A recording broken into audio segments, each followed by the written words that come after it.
Hello and welcome back to the Deep Dive. We are doing something a little different today. Just a little? Usually we are tearing apart, complex tech trends or diving into history books, but today we are getting incredibly practical. We're taking a deep dive into yesterday. Yesterday. It sounds so simple, right? So simple. Just a word. But if you are learning English, or even just trying to be a better communicator, yesterday is actually a massive hurdle. It really is. I was looking through our stack of sources for this. We've got vocabulary lists, dialogue guides, stuff like that. And the mission here is surprisingly specific. We want to give everyone listening the tools to answer one single question. Oh, I know this one. The most dangerous question in small talk. How was your day? That's the one. It's terrifying. It is. It's the question everyone asks. You walk into the office, you meet a friend for coffee. You sit down for dinner. How was your day? And if you don't know the rules, you just freeze. That freeze is so real. I was reading about it in Source 3. It talks about cognitive load. Right. When someone asks that question, you have to do two things at once. First, you have to actually remember what you did. Which is hard enough sometimes. And second, you have to translate that memory into the past tense. Doing both at once. It can crash the system. Totally. You just get overwhelmed. Exactly. So our goal for this deep dive is to lower that cognitive load. We want to automate the grammar so you can focus on the story. I love that phrase, automate the grammar. Yeah. And speaking of grammar, I was so happy to see the first rule in our source material. What's that? It says, no complex terms. Yes. Leave the textbooks at the door. No auxiliary verbs, no past participles. We don't need them. I mean, to tell a story about yesterday, you just need actions. And you need a way to signal that those actions are finished. That's the core concept, right? Yesterday means the box is closed. Exactly. Source 2 defines yesterday as just the day before today. It's done. It's history. So our language needs to send a signal to the listener. A signal that says, hey, stop looking at it right now. Look back there. Perfect. So let's unpack the toolkit. How do we send that signal? Where do we start? We start with the most common signal in English, the magic of two little letters, E and D. The ed ending. I saw this everywhere in the first vocabulary list. It seems like for most verbs, the regular ones, you just sort of slap an ed on the end and boom, you've time traveled. It's the default setting. It's consistent, it's reliable. If you are ever unsure, adding ed is usually your best bet. Okay, let's look at some examples from those. We have the word play. That's now. But if it's finished, played, Watch. watch. And the one I did way too much of yesterday. Cleaned. Okay, but here is where it gets interesting. I was reading the pronunciation guide, that's source 5, and it flagged a huge mistake that almost everyone makes. Oh, I know this one. The robot voice. Yes. When we see ED, our brains want to say ED. We want to say clean ED. Play E. Play E. It makes sense, logically, but it sounds so unnatural. The guide is very clear. You have to crush the sound. So for play, it's not play E. It becomes one smooth sound. The source says it rhymes with made, played. Played. Sounds like plaid. And watched. This one is tricky. The source says it sounds like a T. Yeah, this is a cool little linguistic thing because watch ends with that sharp potch sound. Your voice box is off, so the ed becomes a sharp T, walked. Oh, hooked. It just stops. Just, What about cleaned? Well, clean ends with that humming and sound. Your voice is on, so the ed becomes a soft T. Clean. Cleaned. So it flows. So we have plaid, walked, cleaned. The big insight here isn't just memorize this. It's don't stress the ending. Just let it disappear into the word. So if I want to tell you about my domestic life yesterday, I shouldn't say I cleaned out my room. No, please don't. I should say, yesterday I cleaned my room. Good job. I cleaned my room. That sounds native. It's fast. It feels better to say, too. It's less effort. And that's the secret. Native speakers are lazy. We want the fastest, easiest way to say things. Cleaned. Done. Okay, so that's the regular world, the happy citizens who follow the rules. But looking at source 4, there is a big warning label. The tricky ones. Ah, yes. The rebels. The irregular verbs. Now, I looked at this list and I just thought, why? Why do these words have to be different? It's frustrating, isn't it? But there's actually a reason. These are what linguists call fossil words. Brussels. Like dinosaur bones. Kind of. Words like go, eat, see, wake up.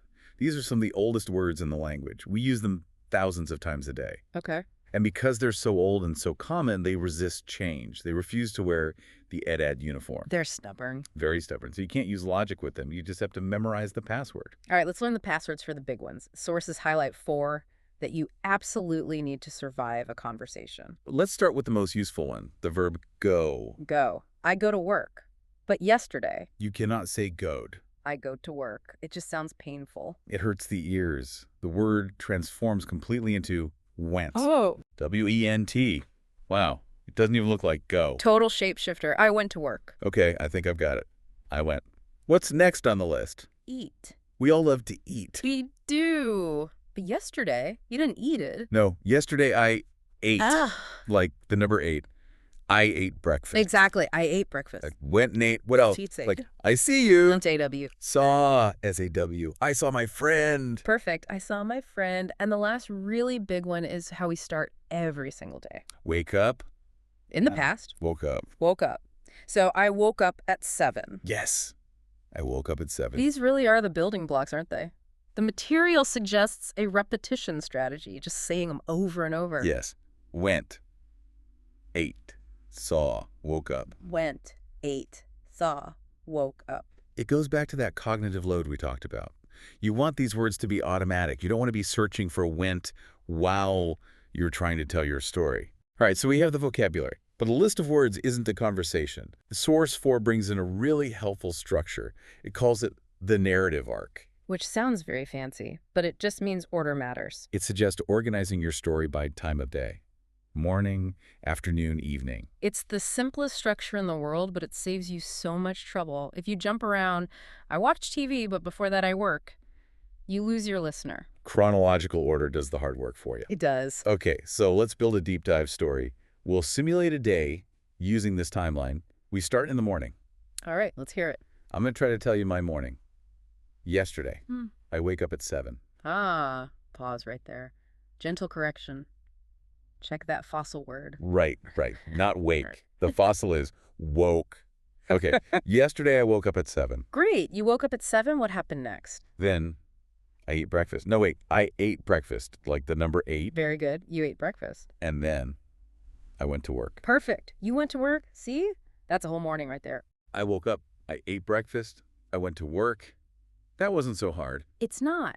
And notice you used short sentences. That is so important. Sources mention that, right? Keep sentences under 12 words. Absolutely. Complexity is the enemy here. But I have to say, I woke up, I ate, I went. Yeah. It sounds a little bit robotic. That is a fair point. Mm. But source 6 mentions something here. Humor and humanity. You can add a little flavor without adding complex grammar. Oh, I see the note here. Real life is relatable. Right. So instead of just, I went to work, maybe you add how you felt. I was tired. Exactly. Or, I needed coffee. Okay, let's try that again. I woke up. Yeah. I was tired. I needed coffee. I went to work. Now you sound like a real person. And I'm still using really simple structures. Exactly. You're connecting with your listener because everyone understands being tired in the morning. Okay, so we've survived the morning. Now we move to the next part of the day, The afternoon. the middle part of the day. This is usually the grind. The working hours. So, looking at our vocabulary, we have the word work. Regular or irregular? That one looks regular. It gets the ed. So, in the afternoon, I worked. I worked. Good. And then I have this word, call, like on the phone. Regular, but watch the pronunciation. Right, not call ED. It's more like called. Called. I called my mother. I called my mother. And then let's mix in an irregular one. See, So I saw my friend. my afternoon story is, I worked. I called my mother. I saw my friend. And notice the rhythm there. Our pronunciation source calls this the heartbeat. Like a musical beat. Yeah. Yesterday. Pause. I went to work. Another pause. I saw my friend. It gives you time to think, too. It does. That little pause is powerful. It makes you sound calm and in control. If you rush, you stumble. If you pause, you sound confident. And we should avoid long words here, too, right? Definitely. The source says avoid words like responsibility. Just use job or hard. So instead of, I had many complex responsibilities, just, my job was hard. Exactly. My job was hard. Everyone understands that. Simplicity sounds like mastery. Simplicity sounds like mastery. I like that. Okay, so morning done, afternoon done, the sun is going down. And now we are in the evening. The later part of the day before night. This is the best part of the day, the reward. I agree. This is when we wind down. Let's see the verbs for the evening. What do we have? Well, we have to eat again, so cook. Regular. Yep. Cooked. Cooked with that sharp 2 sound. I cooked dinner. And then, the most popular activity in the world, watch TV. We practiced this one earlier. I watch TV. The watch TV. And finally, a great word, relax. And that gets an ed, too. Relaxed. I relaxed at home. I relaxed at home. Sounds lovely. It does. Okay, let's try a little role play. The sources have this great dialogue guide because, in real life, you aren't just giving a speech, it's a tennis match. That's true. Okay, I'll ask the big question. You be the guest. I'm ready. So, hey, how was your day yesterday? It was good. Nice. What did you do in the evening? I cooked dinner and I watched TV. Oh, that sounds relaxing. Yes. I was very tired, but I relaxed at home. Good job. You used a lot of past tense verbs there. Hey, that felt pretty natural. It was natural, and you know why? Why? Because you kept it simple. It was good. I cooked dinner. You didn't try to explain the entire plot of the show you were watching. That's a relief. I don't have to explain everything, just the actions. Just the actions. And did you notice when you said I was tired, you switched to a feeling? Right.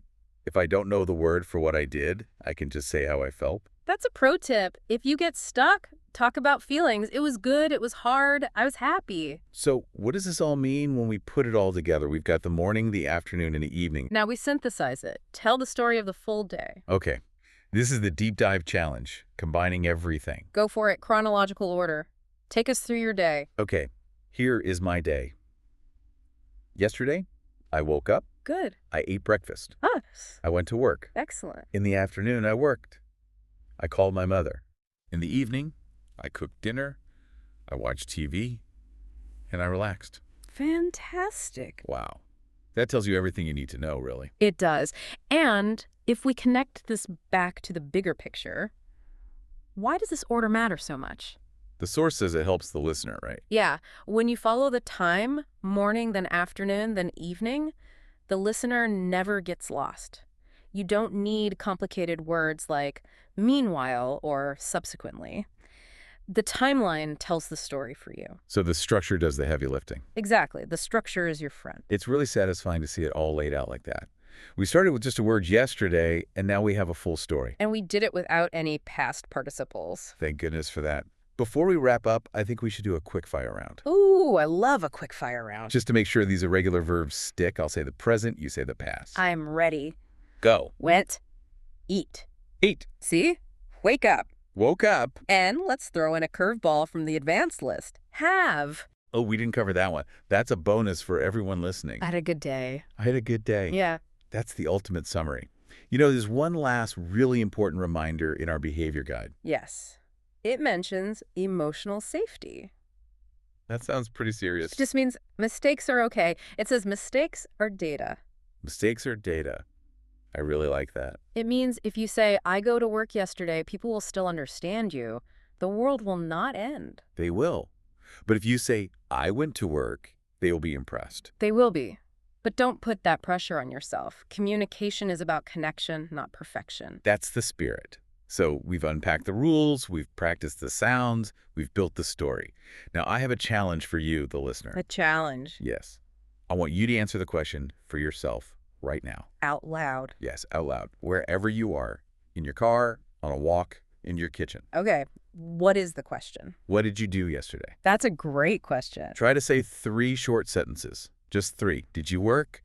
Did you play? Okay. Did you cook? Maybe I worked. I played. I cooked. Think about your morning, your afternoon, your evening. And remember the irregulars. Went. Ate. Saw. Take a moment, say it. Yesterday I... We're listening. Good job. That sounded great.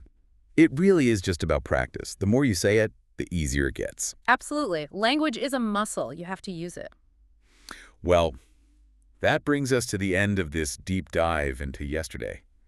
It turns out looking back isn't so hard after all. Not when you have the right words. We hope you had a good time listening. And we hope you learned something. See what he did there? Past tense. Past tense. Couldn't resist. Thanks for joining us. Good luck with your stories. Goodbye, everyone.